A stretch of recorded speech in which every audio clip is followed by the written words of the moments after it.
कर्मण्येवाधिकारस्ते मा फलेषु कदाचन मा कर्मफल हेतुर्भूर्माते संगोस्त्व अकर्मणि। अर्थात तुम्हारा अधिकार है, तुम कर्म करो, किंतु उस कर्म के फल पर तुम्हारा कोई अधिकार नहीं।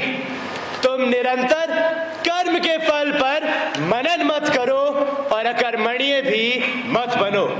शुभ संध्या परम श्रद्धेय प्रधानाचार्य महोदय, श्रद्धेय शिक्षकगण एवं मेरे सहपाठियों। महोदय, सर्वशक्तिमान ईश्वर ने इस सृष्टि की रचना कर्म की प्रधानता के आधार पर की है। इसीलिए भगवत गीता के उपरोक्त श्लोक के अतिरिक्त संत शिरोमणि गोस्वामी तुलसीदास जी ने भी कहा है, कर्म प्रधान विश्व रची राखा, जो जस करहि सो तस फल चाखा। अगर हम सच्चे मन व लगाव से अपना कर्म करें तो अवश्य ही उसके अनुरूप सत्फल हमें प्राप्त होंगे। भगवान श्री कृष्ण ने भगवत गीता में केवल कर्म करने की ही बात नहीं की है, अपितु स्वयं कर्म कर, कर्म या श्रम को प्रतिष्ठित कर एक आदर्श उदाहरण आने वाली पीढ़ी या यूं कहूं पूरी मानव जाति के सम्मुख प्रस्तुत की है। महोदय, इस संदर्भ में मैं एक आधुनिक भूदान आंदोलन के जनक विनोबा भावे के एक निबंध के घटनाक्रम का उल्लेख करना चाहता हूं। संस्मरण कुछ इस प्रकार है। महाभारत युद्ध के विजय के उपरांत धर्मराज युधिष्ठिर ने एक राजसूय यज्ञ का आयोजन किया। यज्ञ के अवसर पर ऋषि मुनि, ब्राह्मण, आचार्य, अनगिनत लोग एवं शुभचिंतक उपस्थित थे। यज्ञ के अवसर पर सभी लोग संपूर्ण मनोयोग से अपने अपने कार्यों में संलग्न थे। भगवान श्री कृष्ण धर्मराज के पास गए और बोले, मुझे भी कुछ कार्य दे दो।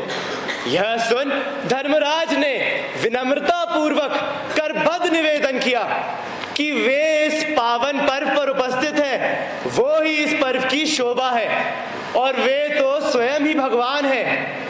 श्री कृष्ण ने उत्तर दिया, भगवान है तो क्या अकर्मण्य है? धर्मराज निरुत्तर हो गए और निवेदन किया कि वे खुद ही अपना कार्य चुन ले। आप सभी को यह जानकर आश्चर्य होगा कि इस अवसर पर कर्मयोगी श्री कृष्ण ने साफ सफाई एवं झूठी पत्थरों को उठाने का कार्य चुना।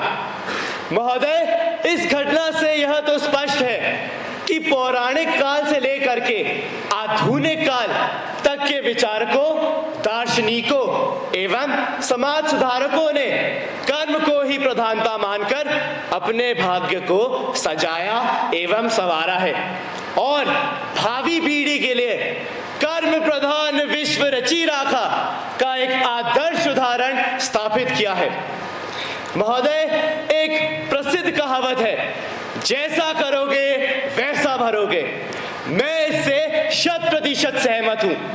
हम आए दिन ही अपने समाज में इस कहावत को चरितार्थ होते हुए देखते हैं। जिंदगी का कोई भी क्षेत्र हो, हम कर्म की उपेक्षा नहीं कर सकते। साहित्य, संगीत, कला, खेल, प्रौद्योगिकी, व्यवसाय, राजनीति, समाज सुधार, समाज निर्माण, समाज कल्याण, ज्ञान विज्ञान आदि क्षेत्रों में जो भी सर्वोच्च सफलता प्राप्त करने वाले हैं, उनकी सफलता का सूत्र या रहस्य, एकमात्र आधार उनका कर्म है। कर्म है, कर्म है और कुछ नहीं। महोदय, आज मैं इस भव्य सभागार में उपस्थित आप सभी महानुभावों से कुछ पूछना चाहता हूं। क्या आप कुशल दुर्धर एकलव्य को जानते हैं? क्या आप महाराणा प्रताप को जानते हैं? क्या आप वीरांगना रानी लक्ष्मीबाई को जानते हैं? क्या आप दशरथ मांझी को जानते हैं? क्या आप जेमिमा रॉड्रिक्स को जानते हैं? क्या आप अल्मोड़ा में एक मामूली से परिवार में जन्मे महेंद्र सिंह धोनी को जानते हैं? क्या आप एक गरीब नाविक के परिवार में जन्मे एपीजे अब्दुल कलाम को नहीं जानते? महोदय, समाज में ऐसे लोगों की सूची तो अंतहीन है। महत्वपूर्ण बात तो यह है कि उनकी सफलता का आधार क्या है। उत्तर अभी तक स्पष्ट हो चुका होगा। कर्म, कर्म केवल निष्काम। अगर हम न दे कोई साथ तो अकेले चले, तब सफलता तुम्हारे चरण चूम लेगी। के भाव से कर्म पथ पर चले तो अवश्य ही हमें कोई नहीं रोक सकता। सच्चे कर्म से ही हम बुद्धि, विद्या, धन, वैभव प्राप्त कर अपना, अपने देश का और अपने जाति का नाम ऊंचा कर सकेंगे। पर्वतों को काटकर सड़कें बना देते हैं, सैकड़ों मरुभूमि में नदियां बहा देते हैं, गर्भ में जलराशि के बेड़े चला देते हैं वे, जंगलों में भी महामंगल रचा देते हैं वे। भेद तब नल का है उन्होंने बहुत बतला दिया है, उन्होंने ही निकाली तार की सारी क्रिया। सब तरह से आज जितने देश हैं फले फूले, बुद्धि, विद्या, धन, वैभव के जहां है डेरे डले, वे बन गए उन्हीं के बनाने से इतने भले, वे सभी हैं हाथ से ऐसे सपूतों के फले।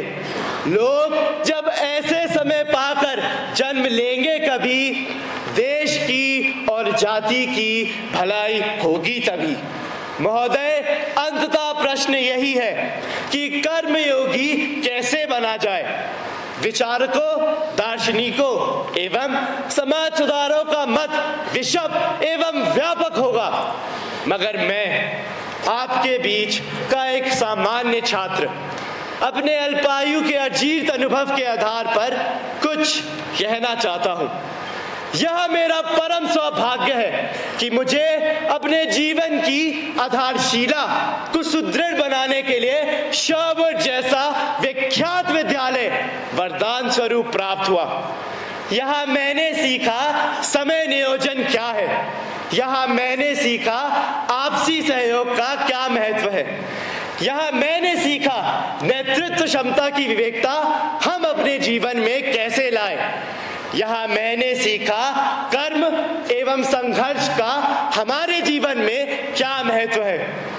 यहाँ मैंने सीखा विषम परिस्थितियों में निर्णय लेने का विवेक हम अपने जीवन में कैसे लाए। यहाँ मैंने सीखा कि हम कैसे समाज निर्माण में सकारात्मक, रचनात्मक एवं निर्माणात्मक भूमिका निभा सकते हैं। इसके लिए इस विद्यालय के प्रधानाचार्य का मैं विशेष रूप से ऋणी रहूंगा। मेरे शरीर का रोम रोम इस महान विद्यालय के कण कण का सदा आभारी रहेगा। मैं जो भी हूं, मेरे द्वारा इस विद्यालय में किए हुए कर्म का फल हूं। महोदय, आज मैं इस भव्य सभागार में उपस्थित अपने सभी सहपाठियों को यह दृढ़तापूर्वक विश्वास दिलाना चाहता हूं कि यदि हम यहाँ की दिनचर्या एवं अनुशासन को अपने जीवन में लागू करें, यदि हम यहाँ के कार्यक्रम को अपना कर्म समझ अपने दैनिक व्यवहार में लागू करें, तो हम इस भटकन से भरे समाज में अपना स्थान तो स्थापित कर ही पाएंगे, अपितु उसे वांछित दिशा भी प्रदान कर सकेंगे। शुभ अरु अशुभ कर्म अनुहारी, ईशु देई फल हृदय वंचारी। कर्म से होता तरण, कर्म से होता शरण। शुभ कर्म करते रहो, चाहे हो जाए मरण। शॉबर्ट, हार्दिक नमन एवं धन्यवाद।